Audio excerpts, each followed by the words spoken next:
કચ્છમાં આવેલા વિનાશકારી ભૂકંપ બાદ ક્રાંતિગુરુ શ્યામજી કૃષ્ણ વર્મા કચ્છ યુનિવર્સિટી કચ્છમાં અભ્યાસ કરતા છાત્રો માટે આપવામાં આવી હતી, જેનો લાભ સમગ્ર કચ્છના વિદ્યાર્થીઓ બહોળી સંખ્યામાં લઈ રહ્યા છે।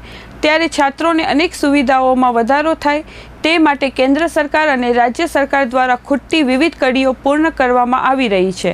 શુક્રવારે કચ્છ યુનિવર્સિટી ખાતે સરકાર દ્વારા આપવામાં આવેલી ગ્રાન્ટમાંથી 1,70 લાખના ખર્ચે મ્યુઝિયમ અને મોલનું ખાતમુહૂર્ત કરવામાં આવ્યું હતું। આ ઉપરાંત વિવિધ સુવિધાઓ માટે ફાળવવામાં આવેલી 3 કરોડથી પણ વધારેની ગ્રાન્ટમાંથી યુનિવર્સિટીમાં જીમ, પાર્કિંગ સહિતની અનેક સુવિધાઓનું પણ ખાતમુહૂર્ત કરવામાં આવ્યું હતું।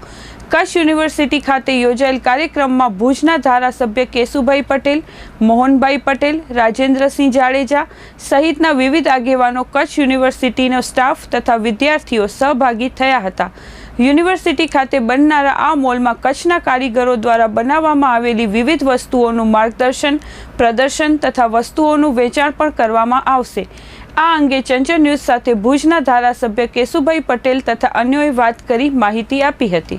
કચ્છ યુનિવર્સિટી સ્વાભાવિક છે, વર્ષોથી કચ્છ જિલ્લાને એક લાભવિત થયું અને ક્રમશઃ એની સુવિધામાં જરૂરિયાત મુજબ કેન્દ્ર સરકાર હોય, ગુજરાત સરકાર હોય, એ અનેક ગ્રાન્ટમાંથી નવા જરૂરિયાત મુજબ ઇન્ફ્રાસ્ટ્રક્ચર બનતા હોય।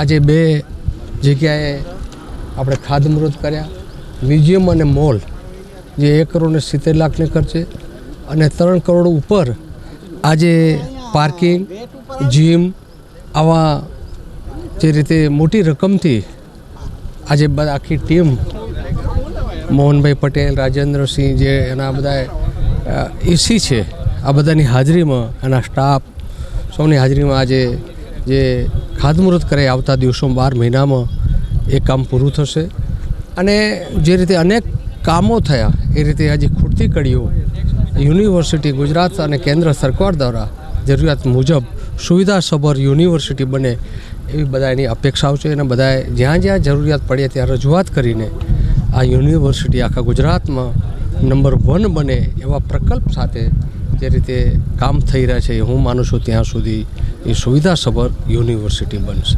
ક્રાંતિગુરુ શ્યામજી કૃષ્ણ વર્મા યુનિવર્સિટીને PM ઉષા દ્વારા મળેલ ગ્રાન્ટમાંથી આજ રોજ જે ભૂમિપૂજન કરવામાં આવ્યું તેમાં મુખ્ય 2 આપણા આયામો છે। ગેટની આપણે એમ કહી શકીએ કે જમણી બાજુ એ યુનિવર્સિટીમાં એક મોલ તૈયાર થશે કે જે મોલની અંદર આપણા કારીગરો દ્વારા અને ખેડૂતો દ્વારા જે ઉત્પાદન થાય છે એના વિશેની માહિતી હશે અને એનું વેચાણ પણ હશે। અને એ જ રીતે ઉપરની સાઈડ ઉપર આપણું કચ્છનું મ્યુઝિયમ બનશે કે જેમાં કચ્છના જુદા જે એમ કહી શકાય કે ધાર્મિકને લગતા, જીઓલોજીકલ લગતા, એ જ રીતે આર્કિયોલોજીકલ લગતા અવશેષો ત્યાં મૂકવામાં આવશે। અને ગેટની ડાબી બાજુ જે બિલ્ડિંગ બનશે એમાં નીચે એ સ્ટુડન્ટ ફેસિલિટી સેન્ટર કે જેમાં ઉપર એમને જીમની વ્યવસ્થા કરવામાં આવશે અને જીમની સાથે કાફેટેરિયાની પણ વ્યવસ્થા થશે અને આ લગભગ 5 કરોડના ખર્ચે આ બંને આયામો આપણે પૂરા કરવાના છે અને આવનારા શૈક્ષણિક વર્ષમાં એટલે કે 2026 અને 27માં આ બંને પૂર્ણ કરી અને એની શરૂઆત પણ કરી દેવામાં આવશે। વિકમાણી કાવ્યા રમેશભાઈ, હું અહીંયા કચ્છ યુનિવર્સિટીમાં જ અભ્યાસ કરું છું, MBAમાં।